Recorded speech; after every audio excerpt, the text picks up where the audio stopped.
Okay, so we're going to work on drawing snow. And for example, a snowball like in a snowman. You're going to draw a circle that's about 1 inch. It doesn't have to be a perfect circle. If you've ever made a snowball, you know it's not perfect. Okay, so I did a light outline there, so light that you can't really even see it in the camera. That's good, because when we dig in and we mess up and then we try and erase that line, it smears. It's ugly, ugly, ugly. Don't do that. Okay? We're still working on the Christmas cards. Yeah, so luckily the paper's already white, so I can use that as a background and kind of blend in. But I know I want, or I'm doing it like the sample. I'm going to have a highlight here of white, so I'm going to go ahead and put white here. No, I'm not coloring the whole circle yet. Right. I drew really, really lightly with my pencil line. I'll zoom in a little bit more. I did a very light outline. Okay? Snow is white, but it's only white if nothing else is around it. Often sky is reflected in it, so we have this like baby blue. We can use maybe a little bit of black, but it's easy to go overboard with that. Okay? So I'm going to start creating a shadow with some light blue. You have a light blue pencil and a dark blue pencil.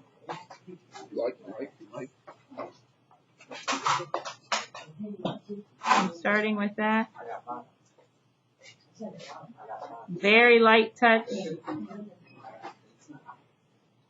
If the sun is coming, don't draw the sun, but pretend my light source is coming from this way. So my highlight will be here, my shadow will be here.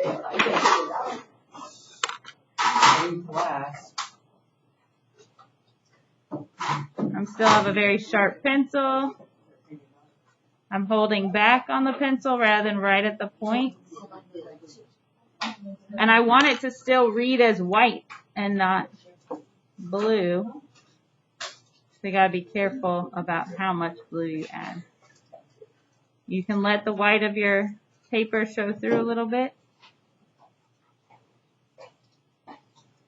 And there is a little bit of what's called a raking highlight reflected back, because it's probably, right, if we had land behind it, there'd be a cast shadow there.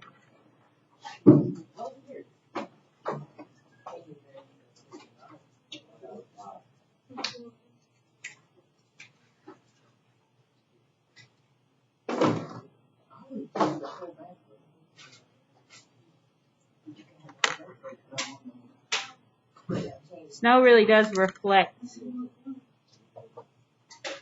the light. That's why you can still get sunburn when you're skiing really bad. Okay, so now I'm going to use some black there to intensify the shadow underneath it. But I got to be careful how much I use.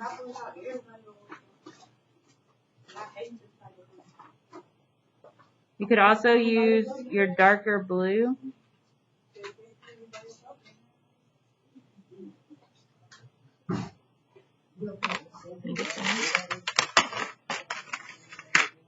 Which kind of gives it a more rich color in the shadow. Yeah.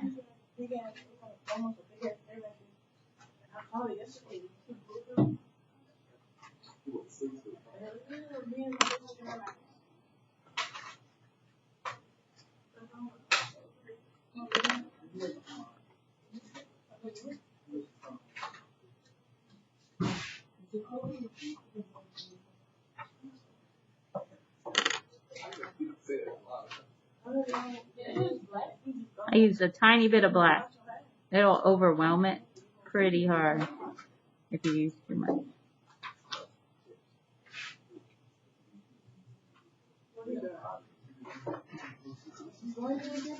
And then one way to create the edge of the ball, because you can barely see it, right? One way to create that edge is to create an implied line with the background. which I'll show you.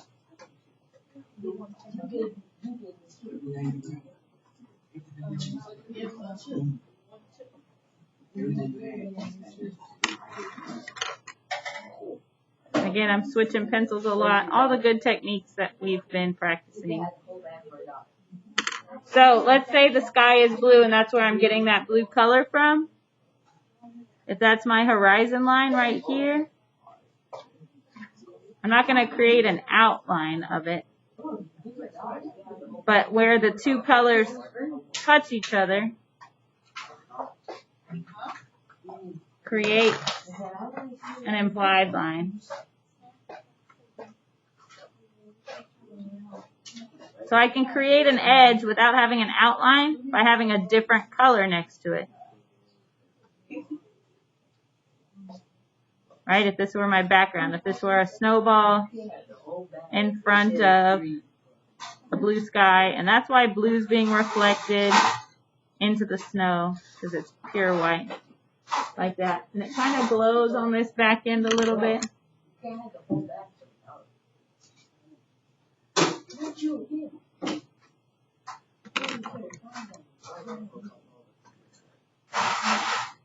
That makes it look 3D while still reading as a white ball. You would still say that's a white ball, a white snowball. It's contrasting with, and I gave it an implied edge here without having an outline because of the contrasting sky background. And then here it's sitting on a field of snow with a little bit of shadow cast from, again, I'm imagining a light source coming from this side.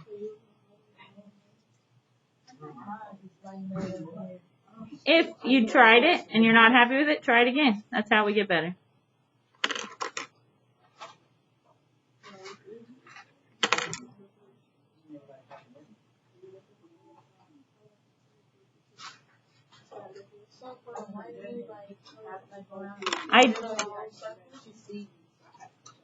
I'll show you on the PowerPoint that because the snow is white, even on the dark side, it has kind of a glow on the edge. That's called raking light because it reflects off of all of this back onto it. And any object you'll see kind of has a little bit of a glow on the edge. I can make that raking light a little smaller because it should be subtle by going closer to the edge. The core of the shadow is this darker part in the middle that again you create by adding layers. And if you do too much, it's going to look like a white ball with a black stripe on it. You want it to still read as white with a shadow on it. It's a tricky balance. And again, you don't want a dark outline like that. That is impossible to work with. When I say draw lightly, that's what I'm referring to.